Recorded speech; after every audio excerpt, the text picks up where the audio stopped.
Hi folks, and welcome back to the channel. For those of you who haven't been on the channel before, my name is Grant Butler and this channel is dedicated at the moment just to my fast forward collection.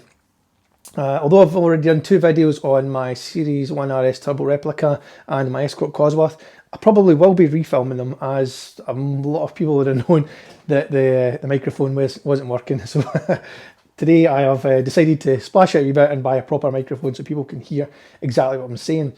Although with a Scottish accent, I doubt very much that any of my English followers or Welsh followers will withstand me, so I'll put some subtitles in just for the likes of you.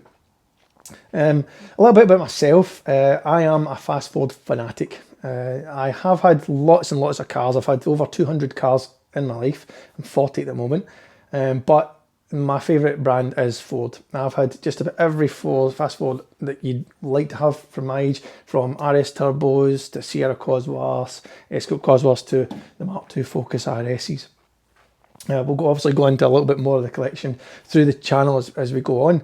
But today's video is on my Focus RS Mark II, which is what I call my WIDEARCH version. I've nicknamed this car Shadow simply because it lives in the shadow of my purple RS, which I'm hoping I'll try and film for the channel in the next couple of weeks.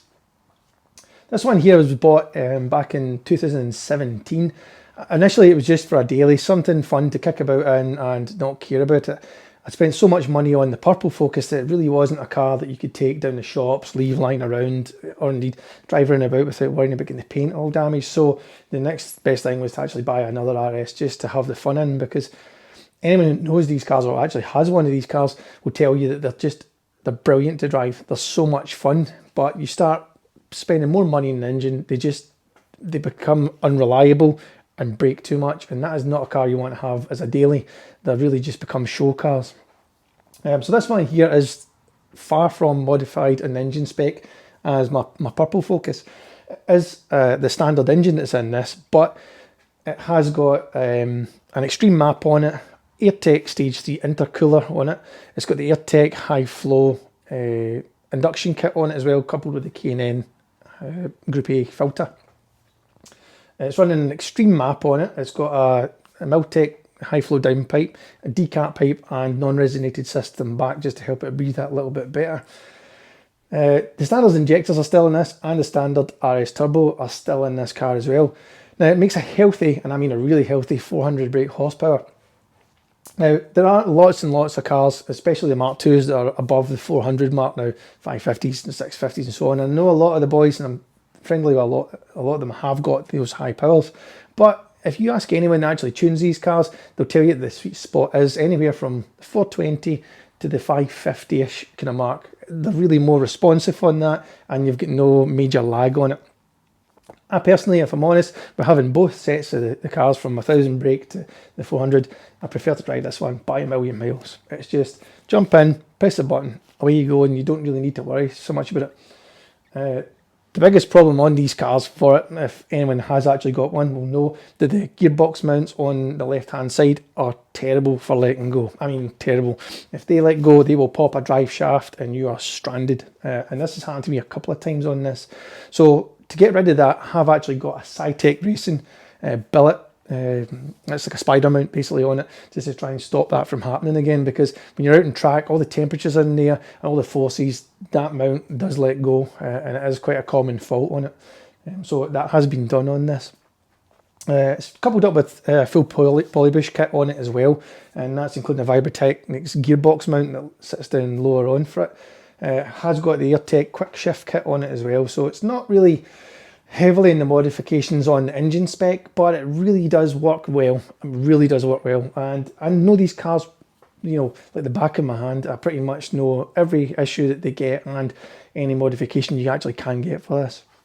Still the standard ECU on this one. It's not running the Cyvex. So really, with being such a standard engine, there's really no need to go for the Cyvex on it. I wanted something that was really reliable to chuck around Knock Hill, but I also wanted to drive it home because I don't have a trailer and or a race truck to put it on.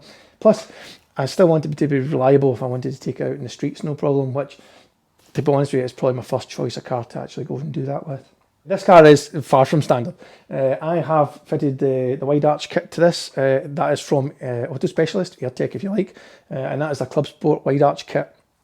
It has complemented with the front bumper on it, and it has been wrapped Hexus metallic yellow by KW Customs in Kilmarnock. The WIDEARCH kit is one of the best ones out there, but there's two ways of fitting them. You can fit them and blend them, or you can do what I've done and bolt them straight to the car. They do need altered underneath, however. I have cut probably the guts of 2 inch in height and equaled out obviously the shape of the tyre around about the arch, so it's nice and neat in there just for clearance. I have put 20mm spacers on this, so with them sticking out that 20mm further, the last thing you want to do is actually hit that original kit that's underneath there. The backs have been cut as well, although if I'm honest, they still scuff just that very, very slightly under load, so I'll probably have to do a wee bit more kind of work on them just to try and stop it from hitting as much. But I've gone for the bolt-in simply because I plan on taking this car around about Knock Hill, and if you take it around Knock Hill and you do have a bump, then the last thing you want to do is actually destroy the primer and the filler that would be blending into the arches. So rather than destroy the arch as well, I decided to go for the drilled in version, so which means if I have any issues, I can take out the bolts, you know, a bit of piano wire through it, and I can put on a new arch, no problem at all. They are bonded on with a clear Gorilla tape just to give it that extra bit of penetration in there, so it's not just purely relying on those bolts. In the front end there, I have got the Monkey Wrench bespoke headlights fitted to this. Now, for anyone that does know my other car, my purple RS, I've got like a signature, if you like, in them, and it's an RS in crystal that lights up in the headlights. Now I've got it into these ones as well, and that's a kind of, I just wanted to replicate what I had in this car to that car, so I tied the two of them in. Although I do have the private plates on the car that are matching, I still want folk to know that this is my car as well when we go to the shows. The car is obviously a wrap. Underneath it is the ultimate green. It has had a couple of knocks in it because I have had it around Knock Hill. I have had a couple of bumps in it when it came off the back of my trailer. So rather than paint the car again, we repaired everything and wrapped it, as I said, the Hexus metallic yellow. Now my good friend Kevin there spent his last Christmas last year, just before we went in the lockdown, wrapping this for me. It's quite a tedious job to do this one because obviously not only have you got the doors and wings and bonnet, we have got headlight eyebrows, we've got the fancy clubsport front bumper on it, and we have got those annoying arches. And now that's 2 pieces at the front and pretty much a 3-piece at the back, which is quite awkward to wrap. But Kevin, as you can see, has done a fantastic job on this one, and I'd like to take this time while I'm actually talking about it to thank him very much for all his hard work on wrapping the cars. I'm thinking of changing the colour soon, but at the moment, because it's just been featured in Fast Car magazine, I think I'll keep it this for the next couple of months, and then we'll change it up later in the year when we get a wee bit more heat. A couple of other bits now outside is obviously the real carbon wing mirror covers, and that's the same as the bonnet vents and the back diffuser as well, which are genuine carbon. The roof, however, has got a carbon roof, but it's not real. It is a printed carbon, but it's fooled quite a few people into thinking it's carbon, but I'm not going to lie, it is a carbon wrap that's on the top of it. I'm waiting to try and find a carbon rear spoiler to match it so it all ties in, but as anyone knows, those spoilers are pretty pricey. I think they come in running about £800 for second hand, up to about £1,400 for brand new. So we'll wait to see if one of them will come up in the marketplace anytime soon, and I'll get that shoved on. As you can see, the alloys on this are Compomotive MO6s. These are 18-inch by 9.5-inch wide. I kind of like the style in these ones. I know the RS comes with the 19s as standard, and usually you go up an inch when you're modifying, but because I wanted to put this around the track more, I wanted a wee bit more, a better tyre on it, so the better tyres are on the 18s, so I chose the comps for that. But it's quite a tough looking wheel, and it's one of the better looking wheels for the RSs, if I'm honest. I've had them powder coated a candy bronze. That was by Mr. Sparkles in Cumnock, who's done a lot of my work lately. It does match the cage inside the car, so I've brought some of the outside, inside out. Sounds like a rave. The front has got AP racing calipers in the front. They're 6 pots. There's 364mm discs, and they've got the Carbotech pads on the front and the rears. Squeak like mad until they got a bit of heat in them, but if you want to stop, I just really recommend those pads. I haven't had any issues with them, and I used to burn out the back pads on this car in Knockhill in a session easy. The Carbotech seemed to last that wee bit longer on it. Suspension wise, I've got the BC coilovers on this. They're fully adjustable height and rebound. They're pretty good if I'm honest. I run them on my Purple Focus as well, and I can't really see by them if I'm honest. The only other ones I would probably put on it would be a set of Gas Golds, but I've got them on my Cosworth, so BCs I've really not had any issues. So I don't really want to change them if I'm honest. The exhaust that's on it, obviously I said, is a Miltech. It's a non-resonated system, so it's not as quiet as what you'd want, but I think the sound of these engines are perfect, and I think having the Miltech on the back of them are sublime.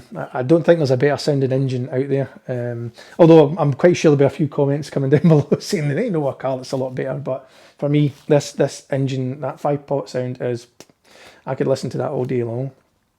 Interior wise, I have stripped out the whole car. It has been stripped out right down to the bare guts in there, and I've had everything from panels, from the back panels, quarters, door cards, dashboard, centre console, all flocked.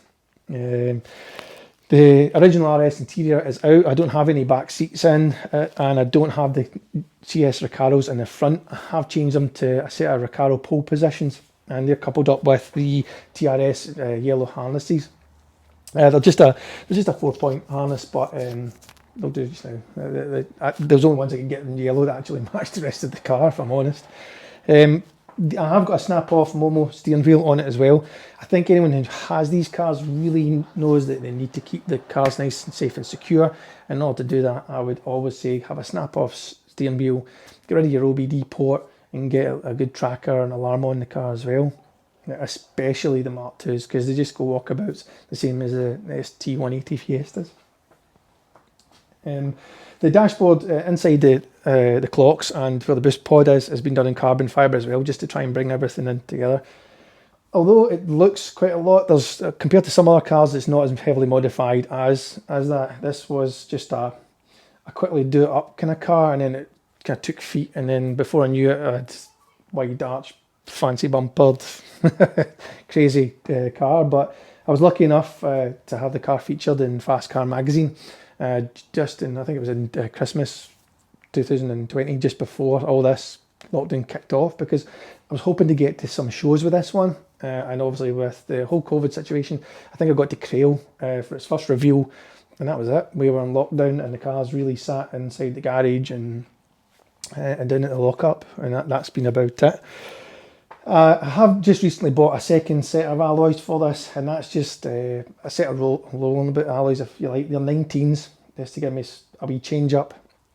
They're nothing mega fancy, if I'm honest, but it was just to allow me to have a set of wheels I could roll the car about in, because I've got a set of tyre stickers, I know to everybody's taste, that I want to put on the car just to toughen it up. I think it's a pretty cool mod. Don't last long around the track right enough, but hey, you got to look cool for the first 10 minutes of doing that lap, I suppose. But yeah, we'll take the car out of drive, and we'll go from there. Now, 400 brakes quite easy to get in these Focus RSs. If I'm honest, 400 brakes should have been the standard that they actually come out with, rather than the 305. An easy tune like I have on this, an extreme map, Collins Performance, it really does get 400 on the nose, especially if you've got like the stationary intercooler. I've got the rad pack in this as well, just to keep everything nice and cool. I've got the oil cooler as well, that helps a lot when I'm on track, because if you're throwing this thing about, it really does like to heat up the oil, especially if Knockhill, you're coming up and down the gears so fast and the revs are picking up, so it's always good to have the oil cooler fitted to that. But the 400 brake Focus RSs are great fun, they really are. I think if you want a nice reliable throwabout car, then 400 on these is pretty good. Meeting folk that I know running about the town. 400 brake in one of these is pretty fun, if I'm honest. Reliable, and you don't need to worry so much that something's going to break. I spoke to a lot of specialists on these cars, and I know a lot of specialists. Andy, who's my good friend, is a Ford Master Tech, so he knows these cars pretty much inside and out, and any advice he's given to me, I've taken on in good stead. remember speaking to Alan for Auto Specialists, and he said that one of the best cars you can fling about the track and is the Focus RS with its standard turbo and a healthy 400, you know, maximum 450 that you'll get out of the Focus RS turbo is plenty. You know, that's going to be nice and reliable before you start forging the internals anywhere after the 450, which you really need to do. I mean, I've seen a lot of folk decide to fling on the bigger turbos and not do anything to complement it, so before you know it, you know, things go boom, and then it's not really what you want, because these are pretty pricey to rebuild, especially the RSs. You can, however, get them linered, which is obviously a good way to go down. You don't really get any issues with them in the slightest. I could talk about these Focus RS Mark IIs all day long. For me, they're the best car out there. I love them. I love the styling, I love the sound, I love how tunable they are, and I just love the drive of them. I think I jump in this car and I feel part of it. I really feel like I could take on any car in this. Although it's not got the power of some other cars, I never come out of this car without a smile on my face. I really don't. I've got the Sierra Cosworth, I've got the Escort Cosworth, but for flinging about, this car's just so much fun. It really is fun.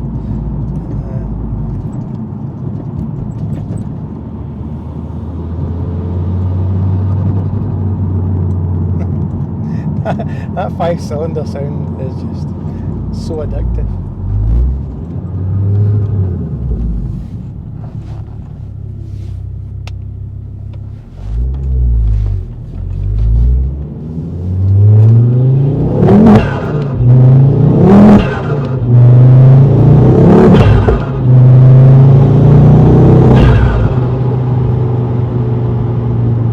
If anyone's thinking of buying a Mark II Focus, I'm not going to talk you out of it. I think for your money, I think you'll love these cars. They are starting to creep up in price just now, and I don't know why they're going up so high. Alright, they're a really good car, but I wouldn't say they're 30 grand's worth. I would say the maximums you want to really pay for one of these is 26 grand. I think that's where they should be kind of capped at, but if you've got something that's low miles and you want to keep as a pretty ornament in your garage, then sure, you know, 30 grand's going to be a lot to just sit in your bum on in a garage. I've had this car through Knockhill a good couple of times now, and the weakest point when we were there was obviously the brakes, which have changed along with the fluids. We've changed that to the Castrol SRF that's on this, and that just stops any of the brake fluid overheating, because you know the last thing you want to do is come into Duffus and your brakes fade. But not only the pads on it when you're going to Knockhill, the clutches are bad. You know, you're tacking that clutch 24/7 around about that track, and the standard one just isn't up to the case, especially in 400. You know, with a lot of torque running through it. So this one's running an Extreme twin plate organic. It's really good to drive because it's not like the paddle clutches. It really is. You'd think it was a standard clutch because it's so easy to press, so you don't have this, you know, your knee feeling like it's going to fall off your leg once you're by a session round the hill or even round about the town. It's actually a really nice car to drive. You could, you know, titter about the towns like I'm doing just now, or you can throw it round about the tracks pretty easy, and that's just a well set up car. I'm lucky I've actually got a lot of friends who are, you know, have had these cars, have any places to build them, and I think, if I'm honest, it's easy to get these set up if you listen to people's advice. Advice is always a good thing. You just got to watch who you take it from.